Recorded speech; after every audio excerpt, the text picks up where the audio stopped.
Welcome to What the Health? Where anything health is fair game as we tackle the trends and bust the myths about health and wellness. Here are your hosts, Dr. Dan and Angela Toro. And welcome back to another What the Health podcast. I am Dr. Dan here with my two co-hosts, Angela and Dr. Riley. Welcome back, guys. We got another episode for you here. As always, as you know, we're here for informational purposes only, not offering individualized medical advice. Always talk to your trusted healthcare provider before making changes to your routine. So, with that being said, we're giving travel tips. We are in the heat of summer. Literally in the heat of summer. Massive heat wave across the Northeast here. But anyway, what should we be doing with travel? A lot of people don't. We're not doing what we're not doing. What should you do? We're just going to be giving some tips on. I don't think people realize the amount of stress that travel inflicts on their body, even though they don't feel it, and they think, "Oh yeah, I'm going on vacation, so it's relaxing, it's rejuvenating." But like the stress buildup of getting there. Staying in a awkward or different hotel bed or wherever you decide to go. You're dealing with flights and changes in schedules and absolutely changing your sleep schedule. Yeah, so I think we just want to kind of, discuss some of those things. And people, again, we always talk about, the simplest definition of health is adaptation, right? And so being able to adapt to your environment is key. But when we're getting outside of that normal routine of, our daily, work schedule and, schedule with the kids and going on a vacation, that's very outside our normal, natural routine. So that adaptation can be difficult. So, first and foremost, make sure that you have a good trusted chiropractor because they help you adapt to your normal healthy environment, right? Nervous system is the master controlling and adaptation system. So if you're working with a chiropractor who is helping you adapt and be healthier, that is going to help you as you are going and making these trips and treks. And then, of course, if you, if something goes a little haywire when you are traveling. I know a number of people come back and they're like, "Oh, I'm so glad that I'm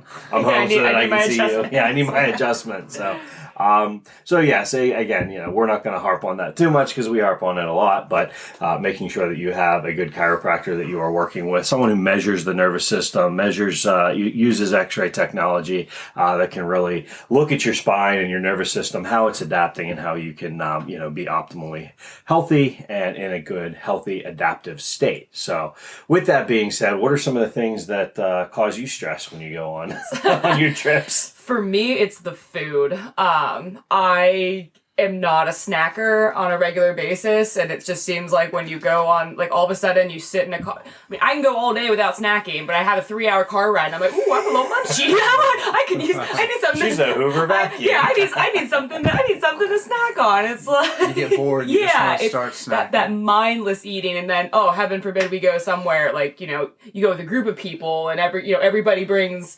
something, I'm going to bring something, and all of a sudden you have enough food for an army. Buffet.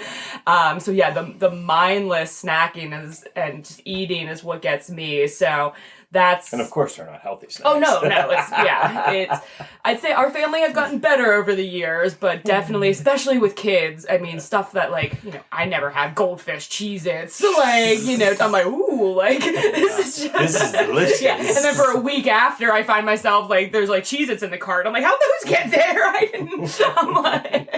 But yeah, so if you're somebody like me that really struggles with once you start, you can't stop. It's really just, again, trying to be mindful. Enjoy your vacation, of course, but especially if you're working towards a specific goal, if you've really been trying and being really on your diet and eating habits, you don't want to throw that all out the window for one vacation. And a week of being off your routine can really throw your body for a loop. So just really being mindful, asking yourself, do I really need this? Am I truly, hungry, or am I truly enjoying this, or am I just eating to eat because it's here? Yeah. And doing the best you can with, planning out ahead of time. So knowing if you're going to be staying at a house or, that has a kitchen, maybe planning to do some of your meals at home as opposed to eating every single meal out. because I notice that's what gets me is when every single meal is a meal out. Even if you're trying to do the healthy options, it's still going to be more sugar, more salt, more of the unhealthy fats than I try to do on a regular basis. So, and then that just makes, again, then I just start to feel, it just makes you feel crappy and run down, and that's not how I want to feel on a vacation or after a vacation. So that's the part that I always am like, okay, how can I enjoy enjoy the things I don't always do, but not go over the top so that I'm completely, literally feeling like crap by the time the vacation's over. Yeah, I think it's also nice, when you get to that location, someone who might not exercise routinely, or maybe only, does it 2 or 3 days a week, when you do go on a vacation, you might actually find yourself having more time to, get up and, take a walk on the beach or go for a hike or, be in the water somewhere. So you have those opportunities to be more connected with nature, which is very healing. It flips that nervous system from a very high stress, high anxiety, high strung system to more of the, parasympathetic, the rest, the digest, the calming, the healing. So making sure that you're taking the time to do that on a daily basis when you're on vacation, which, again, if you're up and you're moving around, it's going to help with your digestion, even if it's not necessarily. And again, it's less time that you're just sitting with food in front of you. So that's, absolutely. That's, and again, it's just, and if you are going, on long hikes or going down to the beach and if, you want to take a snack because you're going to be down there all day. And planning ahead, like you said, we tend to go for the unhealthy stuff because it's easy and it's, it tastes good. But, throwing it, cutting up some fruit or some veggies, doing what's the new thing that Aaron just posted, the snackle box. Snackle box, yeah. So literally, it's a tackle box. Tackle box. Thank you. I'm like, not the Fisher. I'm like, that sounded right. That's Dr. Dr. Riley. Right there. But like each compartment having, so one with fruit, one with veggies, nuts, and again, you put some crackers in, but having that all planned out ahead of time, so you're not getting to the point that you're like, oh crap, I'm hungry. There's a gas station. What are my choices? Donuts. Yeah, exactly. Yeah. I think, like, for me, when I go traveling, it's like I'm craving either salty or sweet. Mm-hmm. So I think, or a combination of the two. Or a combination of the two, yeah. So if you're back and forth. If you're driving, you could just pack a quick cooler, cut up some fruit. You'll get some beneficial sweetness from those, and then even like just packing nuts that you like. Yeah. Kind of get that salty flavor from those. So those are kind of two ways to kind of counteract rather than jumping into the gas station. Oh yeah, yeah. I was just on a hiking trip and stayed in an Airbnb, which was nice because again had refrigerator and kitchen. And my mom had brought Honeycrisp apples, and after a long hike, that sweet, cool Honeycrisp apple. I mean, honestly, it's like that tasted better than any kind of crap junk food would have. So again, our body likes the healthy stuff. Yeah. It's just we have to give it that and remind it that it likes that. When you start putting in all of the other stuff on a regular basis, your brain gets addicted to that sugar high, and those unhealthy fats fats and sugars are very addicting. So so once you start the cycle, it just continues. Yes. So by like you said, doing the fruits. Yeah, fruits are so naturally sweet, and so by doing that, it's like, oh, this is good. I want this now. Yeah. So get your body hooked on the good stuff instead of the unhealthy stuff. Which and obviously, if you're driving, a lot more freedom to be able to do that. If you're doing a trip where you're going to be flying, again, might take a little bit more planning, figuring out. I'm actually impressed. Airports now have a lot more healthy options. Like there's cafes or restaurants you can get. I actually got a really good breakfast sandwich when I was flying recently, and again, there's other options. But then, figuring out where you're going, and is there going to be a grocery store? Is there going to be, again, just a little bit. We spend so much time planning, what we're going to do on our vacation. So just putting a little plan into, okay, what are we going to eat? How are, just, again, it's food. We talk about all the time. Food is fuel. So, if you want to enjoy your vacation, you want to be putting good quality fuel into yourself so that you can truly have the energy and, feel good while you're doing all the things that you want to do. Yeah, and so on top of that, in addition to thinking about the fuel, The fuel. yeah, the food and the fuel, but we're also looking at how we're getting there. So we mentioned either by car or by plane. That Bus, obviously, I guess. what's that? Bus, I guess. Bus, train. Yeah. I do want to take a train Planes, trip up trains. across like Oh, northern yeah. U.S. or northern Canada. Yeah, that would be cool. I've heard some wonderful things about those trips. So eventually, but Generally, you're in some type of transportation where you don't have the freedom to get up and move around. So, I mean, the one thing that I always talk about, it drives me crazy when when I see my son, with his head down in his phone. And again, I know so many kids and adults do this, but it's like, dude, get your head up, And the other thing too is, so in addition to that, again, when your head's forward, you put so much stress and strain on, the back of the neck, which goes up into the head. It can cause headaches. It can cause, dizziness, disorientation, just, it closes down your airways. So you're not getting good, healthy oxygen to your system. So finding ways to get your head back in a good, comfortable position, which is also important because a lot of times if you're traveling and, you're not driving, you'll fall asleep in your seats. And falling asleep in your seat, whether it's on a plane, Dr. Riley just dropped his head down as he was falling asleep, probably from this podcast here.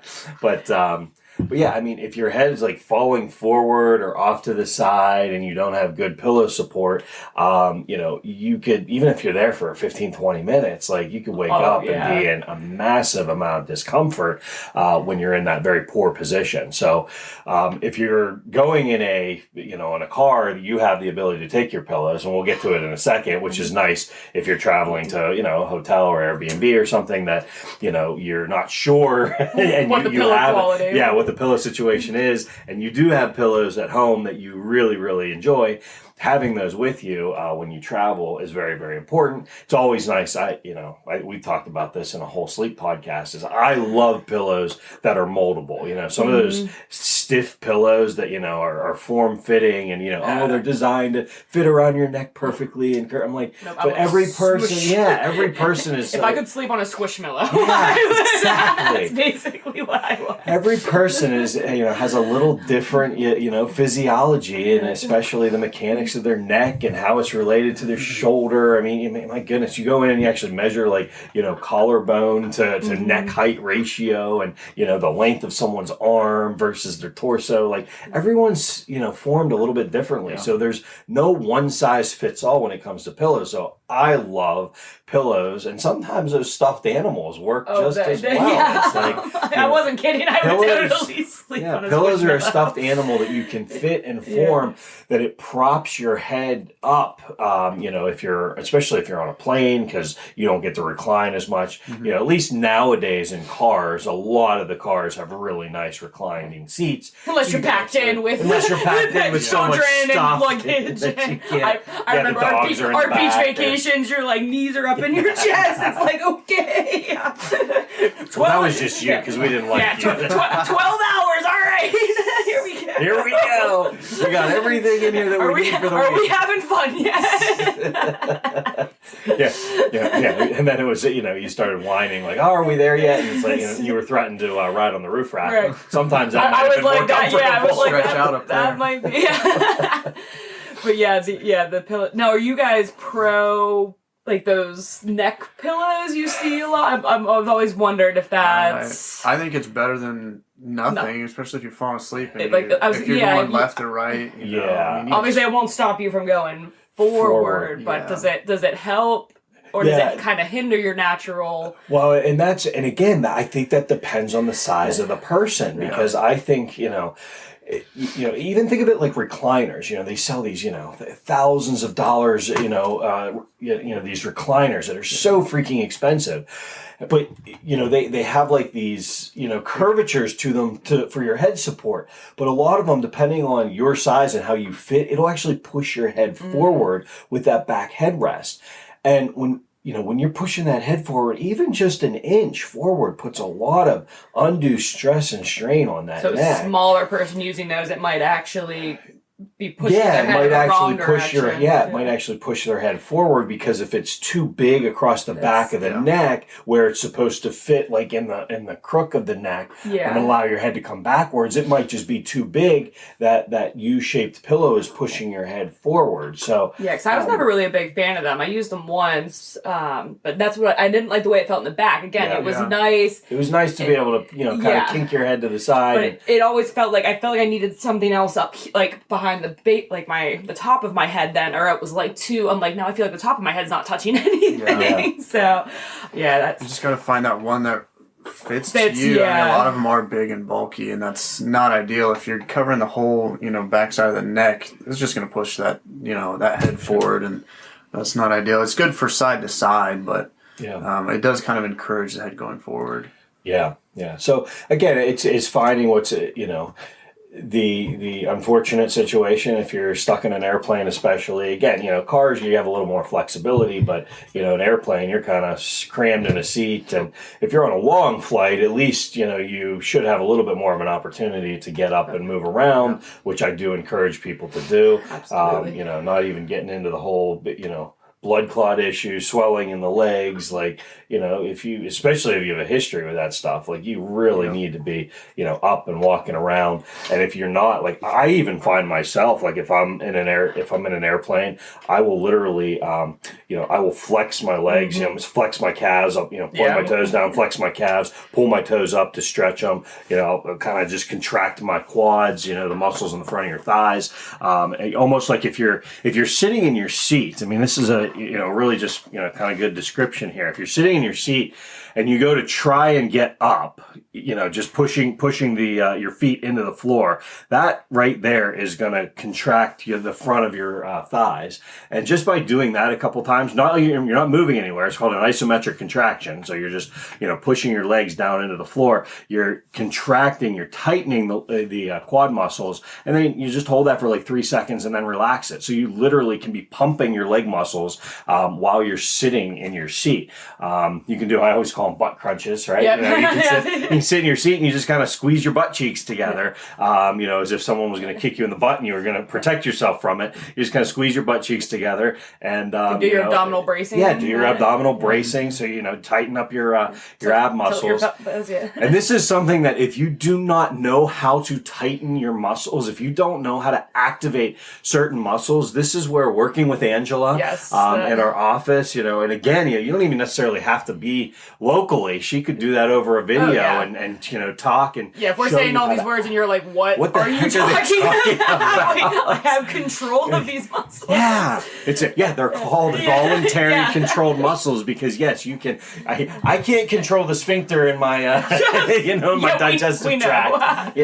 Going from my esophagus to my stomach, but but there are a lot of the muscles that you have in your body that you activate every day are voluntary control. So if you're unsure of how to activate some of those, it might be worth getting with a personal trainer, someone who understands that and teaches you how to activate those muscles on a daily basis.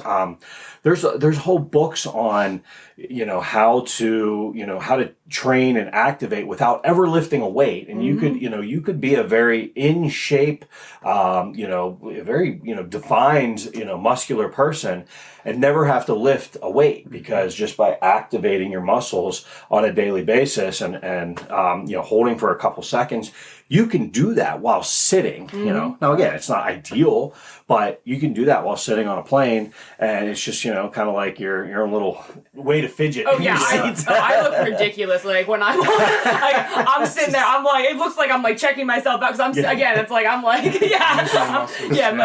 moving every which way. Which way to the beach? I'm like, I can't sit still. I'm sorry. It's a great way to make sure you've got good blood flow during the plane rides. Muscles act as aids for those veins and stuff to kind of keep that blood flowing. So that's where you get those blood clots. The blood and the lymph. So if like Dr. Dan briefly mentioned swelling, but if you have any kind of that, something I'm very familiar with. But if you have any kind of if you're prone to swelling in your lower limbs or even your arms, being in that highly pressurized plane and not moving for long periods of time both of those things are going to make that swelling worse. So again, the muscle movement not only is what gets the blood flowing, but it is literally the only thing that gets the lymph moving. So when you're sitting for long periods and not moving, that lymph builds up. It's why, you'll see people with the swollen ankles and feet and, sometimes whole leg when they get off a long flight.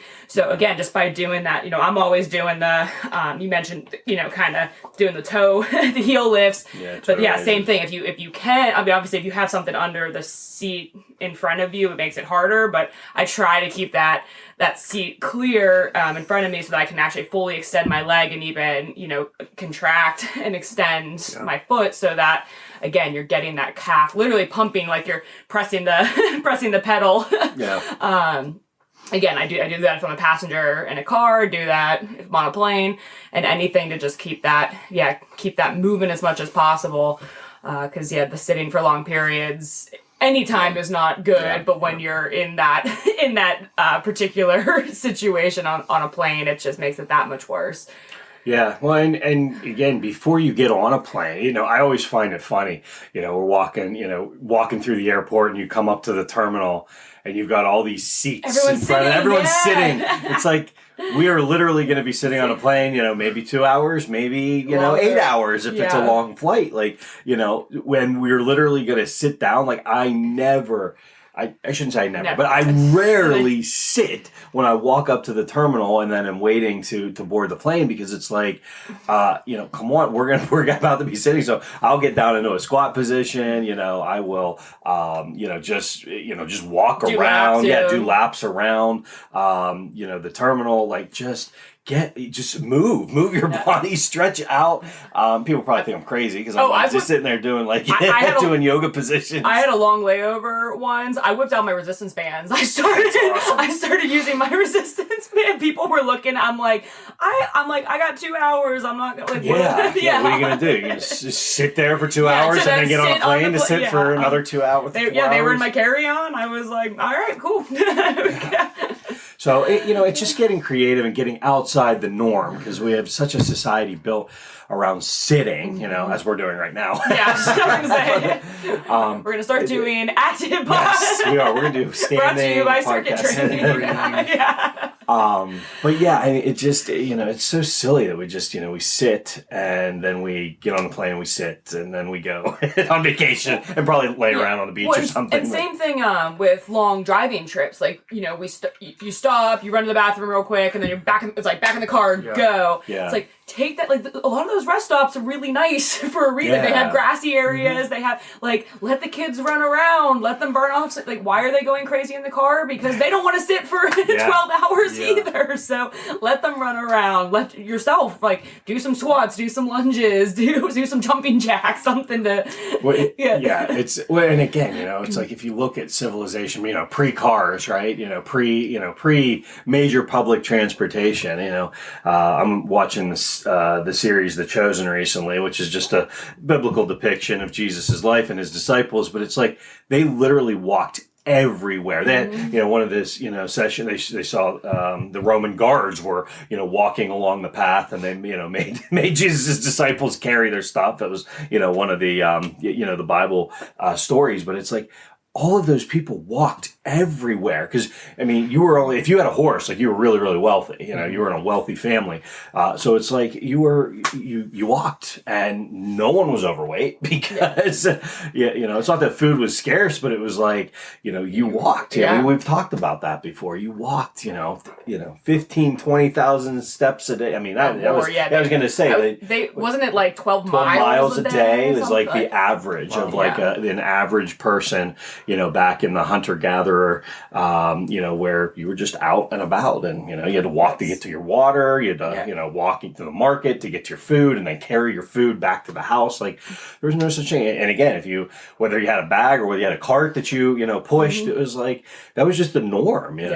So 12 miles a day, and it's like now we're lucky, we're excited when we get our 10,000 steps in, which is what, like 3, that's like 3 miles, 3.5 to 5 depending on your stride. For me, it's about 3.5. So it's like just moving, and so adapting that into your travel is so important as well. So which actually brings up another great point and tip for on the go, which is you were talking about a lot of people who don't work out regularly. Sometimes you end up being more active on vacation, but what if you were somebody who does work out on a regular basis and then you go on this vacation? A lot of the times that activity level goes down. Yeah. So, figuring out how to supplement, again, if you're staying somewhere that has a gym, obviously that's an easy answer. But if you're staying at, like an Airbnb or house or something that maybe doesn't have access to that, how are you supplementing that gym time? And I kind of mentioned it briefly, but my personal favorite is the resistance bands.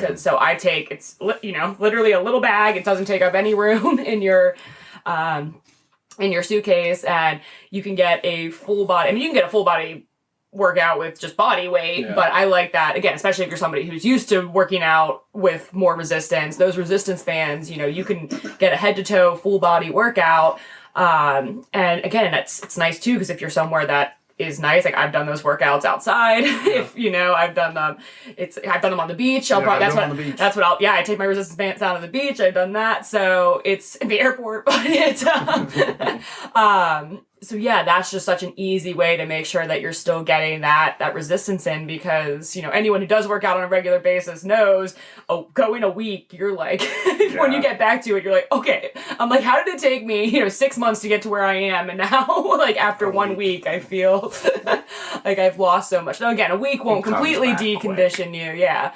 But again, if you're going, on a couple week vacation, like seems like everybody's going to Italy this year. We missed the memo. Yeah, apparently right? something's going on in Italy.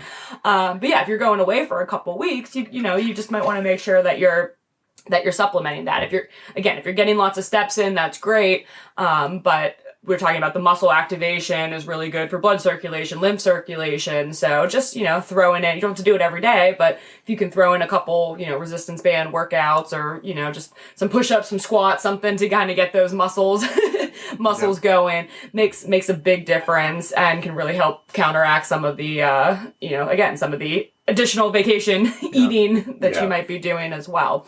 So yeah, the working out is a big one. Again, it's not the time to start, don't feel that. Well, that's the other thing too. You mentioned some people, people who don't work out on a regular basis then go on these vacations. They want to be super active. Yeah, like that. Again, I was just on this hiking trip, and you could tell the people who were the hikers and the people that were the tourists that were like, oh, this is a cool place. This sounds like fun. To go. They're out there in Crocs. They're out there in cargo pants, like cargo shorts. Just like, I don't know, like whatever, like shoes that, again, this was rocky trails, like shoes with no tread, like the shoes I would wear to like just throw on to run to the grocery store. These people are out hiking in, and don't maybe carrying one 16-ounce water bottle with them, and just so not prepared. So again, if you are going somewhere that is going to be an active trip, just making sure you're prepared. If you're going to be hiking or biking for long periods of time, you need to have water with you, especially in the heat of the summer. Lots and lots of water. You need to have some electrolytes or salty snacks. That's kind of the idea behind trail mix. You have that. Again, you don't want to like eat that all day long if you're just sitting on the couch, but it gives you that mix of salts and healthy fats, and even that little bit of sugar with the chocolate gets thrown in there, to kind of keep you going if you're doing these long active trips. So, and really footwear is so crucial. So whatever you're planning, really making sure that you have the right footwear, because again, that's otherwise you'll be the one in the office after your trip, like, oh, everything's turned my ankle. Yeah, like my knee, my ankle, my back, everything. I slipped. So that's just something that's fresh in my mind, is really like if that's not your normal type of vacation, great. I always encourage people to take active vacations, but making sure you're doing your research and understanding, what it really entails, making sure that you have the right things packed for the type of vacation that you are planning. Yeah. So I want to ask one final question. I'm going to put you both on the spot. Do you have one destination that you have not been to yet, but it's on your bucket list to go to? Ooh. Mine, we had a patient. I'll let you think about it for a second, because mine is, I had a professor, radiology professor, Dr. Riley, you have him, Dr. Fox, right? Yes. Okay. He's Canadian. And so he would always interject, in these long radiographic lectures, he would interject, he's very deadpan, very, very just dry. Again, I think that just kind of comes with the nature of, what you do and reading radiology and writing reports, for hours on end a day. But he was a fantastic, instructor, very, very intelligent man. But he interjected this story at one time. I don't know how he got to it, because I think he tells it in every quarter at the same place. But he got on Banff, Canada, and I forget what territory it's in. I'm decent with U.S. geography. I'm terrible with, other countries outside. But Banff, Canada is kind of sits over the Midwest, to northwest. Yeah, he's looking it up. Oh my God, that's beautiful. Alberta, Canada. But yeah, it is. He talks about how that is one of the most beautiful places on earth. And we had a patient with her husband and some family members just go out there. She said she has a bunch of pictures. I can't wait till she comes in and talks about it. But that is one of my places that I want to go. And again, it kind of, I've heard about, you can take train trips across, like the, Canadian and northern U.S. or Canada, and, Banff could be a stop on there. So that's one of the treks that I have on my list to do. So that's where we're going at some point. But anyway, that's mine. Somewhere I've always, Ireland has always been top of my list. I actually, I babysat for an Irish family when I was, from the time I was 12 to like 20 something. So I mean, these kids grew up. I grew up with these kids basically. And they spoke Irish, didn't they? The father was from Ireland, so they didn't have accents, but they would go to Ireland on a regular basis, and the grandmother would come in. I've always just loved that. But again, I would hear stories and see pictures, and so it's just somewhere. I don't even necessarily have a specific place, but like Ireland, Scotland, just kind of that region, I would love. Yeah. I would love to do that. Yeah, I love fishing, so I think it'd be fun to go like Maine. Nice. Fish. I know there's good fishing in Maine, or like Montana, or just somewhere with beautiful. You want to be on a lake? Yeah. I've heard northern Michigan is absolutely pristine too. My parents go there every year because they love it so much. Yeah, I've heard amazing thing like Traverse City. That's where they go and camp every single year. Yeah, so I've not been up there. That's another place on my list. Yeah, there's some gorgeous places. People always talk about even the U.S. Yeah. Oh yeah, people always talk about going to Europe, but it's like the United States is gigantic. It has so many natural, beautiful. I was just in Hocking Hills, Ohio. Like not where you would think to go for barely 3 hours. Yeah, 3.5 hours. Some of the most amazing hikes like coolest things I've seen. Again, not necessarily the longest hikes, but just really cool hikes. But yeah, I would love to get out. I've only really been out west to like California. I'd like to go a little more north into some of the mountains too, because again, you just hear how absolutely beautiful it is out there. So yeah, as far as the continental, that's high on the list is to get out to like Colorado at some point. But yeah, there's so many places. If only Pittsburgh, it was easier to get some of these places. Let's work on some of our flights here, Pittsburgh Airport. They're doing major billions of dollars of renovation in the Pittsburgh Airport. I'm hoping that then comes with some additional flight international flights, rather than just hopping down to DC or New York or Chicago. But anyway, so yeah, hope everybody has some nice vacations planned, whether it's local or world travels, and stay healthy, get your adjustments before and after. Prepare, get your nice healthy snacks, lots of water. Yep, do your best. And move. Yes. Before, during, and after transit. So. Absolutely. All right, so I'm Dr. Dan here with Dr. Riley and Angela. We will see you at the next one. Thank you. You've been listening to What the Health with Dr. Dan and Angela Toro, brought to you by Toro Family Chiropractic. To learn more about the resources mentioned on today's show or listen to past episodes, Visit www.whatthehealth.world.